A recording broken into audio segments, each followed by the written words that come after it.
নমস্কার বন্ধুরা, আজ আমি বানাবো কাতলা মাছের ডিমের রেসিপি বা কাতলা মাছের ডিমের বড়ার তরকারি। আমি এখানে কাতলা মাছের ডিম নিয়ে নিয়েছি, প্রায় 1 ঘন্টার মতো এটাকে ম্যারিনেট করে রেখে দিয়েছি। প্রথমে আমি ডিমটা তৈরি করব। ডিমটা তৈরি করার জন্য আমি এখানে শুধু নিয়ে নেব। এখানে ডিমটা নিয়ে নিলাম। এতে এবার দেব পরিমাণ মতো এখানে ধনে পাতা, পরিমাণ মতো বেসন, 5-6 চামচের মতো বেসন দিয়ে দেবো। এখানে দিয়ে দেবো কাঁচা লঙ্কা, এছাড়াও এখানে পরিমাণ মতো দেব রসুন পেস্ট, তারপরে আদা পেস্ট। আপনারা ইচ্ছা করলে এটাকে কিন্তু চপ করেও দিতে পারেন। গোলমরিচের যে ক্রাশ গুঁড়ো, সেটা আমি করে রেখেছিলাম। এখানে দিয়ে দেবো পরিমাণ মতো পেঁয়াজ, লবণ হলুদ। যেহেতু আগে লবণ হলুদের মাখা ছিল, তাই আমি একটু অল্প পরিমাণে দেবো, বেশি দেবো না। এবার এটাকে আমি কিন্তু মেখে হাত দিয়ে একটা ডো তৈরি করব, তারপর এটাকে ভাজবো। এটাকে আমি মেখে নিয়ে তারপর আসছি ফিরে। এটাকে মেখে নিতে হবে ভালো করে।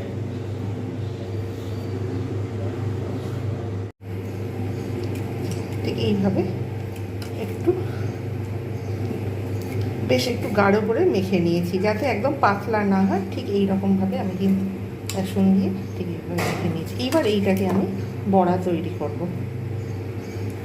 আপনারা অবশ্যই ঠিক এইভাবে মেখে নেবেন পুরোটা। কড়াতে দিয়ে দিয়েছি সাদা তেল। এবার আমি এইটাকে বড়া তৈরি করব। গরম হয়ে গেছে তেল। আপনারা আপনাদের যেমন ইচ্ছে, ছোট বড় যেমন ইচ্ছা করে কিন্তু বড়া তৈরি করে নিতে পারবেন।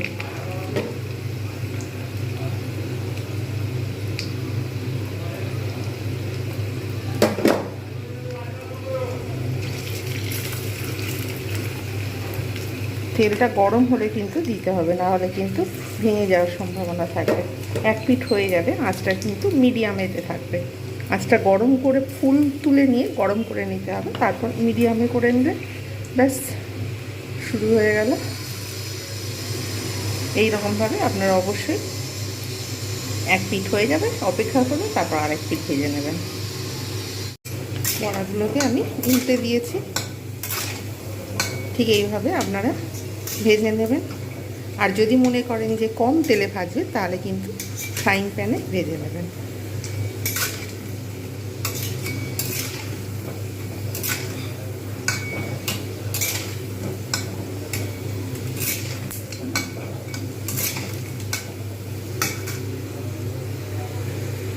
এবার এগুলোকে আমি সব কটা তুলে নেব।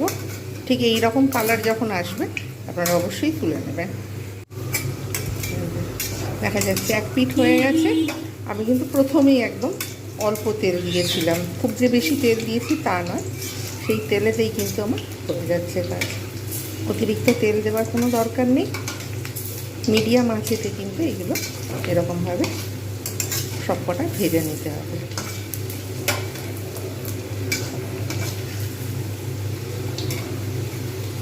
এক পিঠ হয়ে গেছে, এবার আরেক পিঠ কিন্তু আমি এইভাবে ভেজে নেব। ঠিক এইরকম একটু ব্রাউন ব্রাউন ভাব আসবে, তখন আমি তুলে রেখে দেবো। ওই পিঠটা হয়ে যাওয়ার অপেক্ষায়। অতিরিক্ত নাড়ার কোনো প্রয়োজন নেই, এক পিঠ হয়ে যাবে ব্যাস।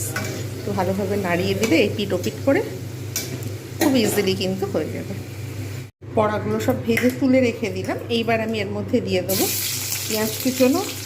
তেল খানিকটা তুলে রেখে দিয়েছি, যেহেতু অনেক তেল, অতটা তেল লাগবে না। এইবার আমি পেঁয়াজটাকে কিন্তু খুব সুন্দরভাবে লাল করে ভেজে নেব। আঁচ কমিয়ে বাড়িয়ে ভেজে নিতে হবে।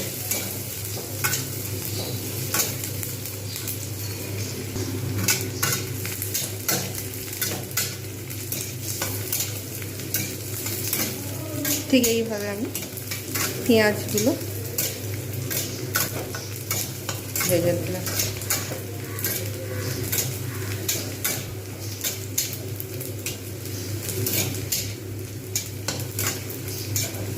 বেশ, পেঁয়াজ কিন্তু লালচে ভাব হয়ে গেছে।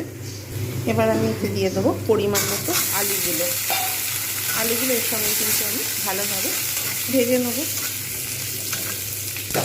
ঢাকনা দিয়ে দেবো, ভাজতে একটু সময় লাগবে। পেঁয়াজ এবং আলু খুব সুন্দরভাবে ভাজা হয়ে গেছে। পাশে কনস্ট্রাকশনের কাজ হচ্ছে, প্রচণ্ডভাবে আওয়াজ আসছে। যে আলাদাভাবে সাউন্ড দেবো তখনও কিন্তু যখন তখন এইরকম আওয়াজ। টমেটোগুলো আর কাঁচা লঙ্কা দুটো আমি টেস্টের জন্য দিয়ে দিলাম। এবার আমি এতে দেবো আদা রসুন পেস্ট, যেটা রেখে দিয়েছিলাম সেইটা আমি এতে দেবো। আঁচটা কমিয়ে রেখে দিয়েছি, নাহলে কিন্তু তলায় মশলা ধরে গেলে টেস্ট হবে না। এছাড়া এখানে দেবো টেস্টের জন্য অল্প পরিমাণে ধনে পাতা, লবণ এবং হলুদ দিয়ে দেবো। ধনে জিরে গুঁড়ো রোস্ট করা, এটা আমার তৈরি। এগুলো সব দিয়ে কিন্তু আমি এরকমভাবে কন্টিনিউ নাড়তে থাকবো। আজ কিন্তু মিডিয়ামেতে থাকবে, মিডিয়াম লো। এবারে আমি এতে দিয়ে দেবো পরিমাণ মতো লঙ্কার গুঁড়ো। এবার এগুলো কিন্তু আমি ভালোভাবে কষবো। তো ঢাকনা দিয়ে দেবো। এর থেকেই কিন্তু অটোমেটিক্যালি টমেটো রয়েছে, কাঁচা লঙ্কা রয়েছে, এগুলো কিন্তু অটোমেটিক্যালি সফট হয়ে যাবে। তার জন্য আমি জাস্ট 1 মিনিটের মতো একটু ঢাকনা দিয়ে রেখে দেবো।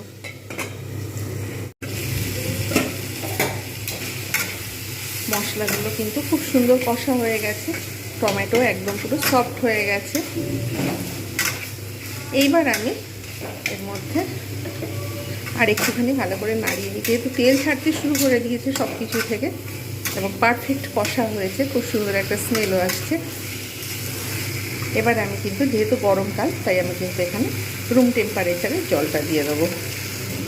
আলু যতক্ষণ পর্যন্ত না সিদ্ধ হচ্ছে আমি ততক্ষণ পর্যন্ত কিন্তু আমি এখানে ডিমটা দেবো না।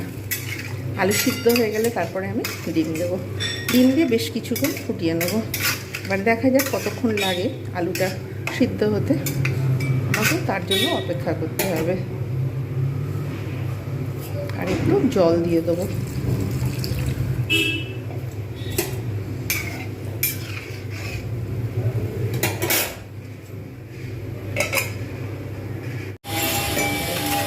এখানে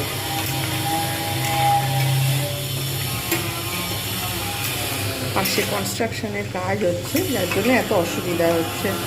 সারাদিন এই চলছে।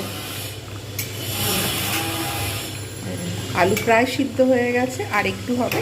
এবার আমি এর মধ্যে বড়া দিয়ে দেবো, তৈরি করে রাখা মাছের ডিমের বড়াগুলো। এগুলো কিন্তু বেশ কিছুক্ষণ ফুটিয়ে নেবো, যাতে এর মধ্যে কিন্তু রসটা ঢুকে যায়। তাহলে ঝোলটাও টেস্ট হবে, সাথে সাথে বড়াগুলো ফ্লাফি হবে, খেতেও খুব সুন্দর লাগবে। যার জন্য আমি এটা 2-3 মিনিট আমি কিন্তু আরেকটু ফুটিয়ে নেব। আপনারা অবশ্যই বাড়িতে এইভাবে ট্রাই করবেন। মাছের ডিমের বড়া, এটা কিন্তু কাতলা মাছের ডিমের বড়া।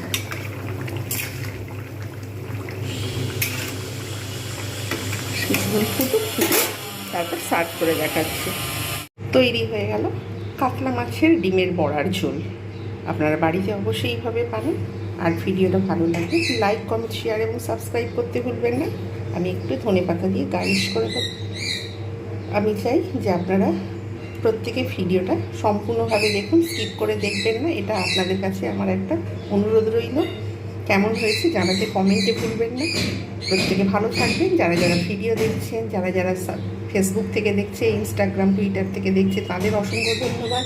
প্রত্যেকে ভালো থাকবেন, সুস্থ থাকবেন। আর এতক্ষণ আমার সঙ্গে থাকার জন্য এবং ভিডিওটা দেখার জন্য আমার তরফ থেকে জানাই অসংখ্য ধন্যবাদ। Bye bye and take care.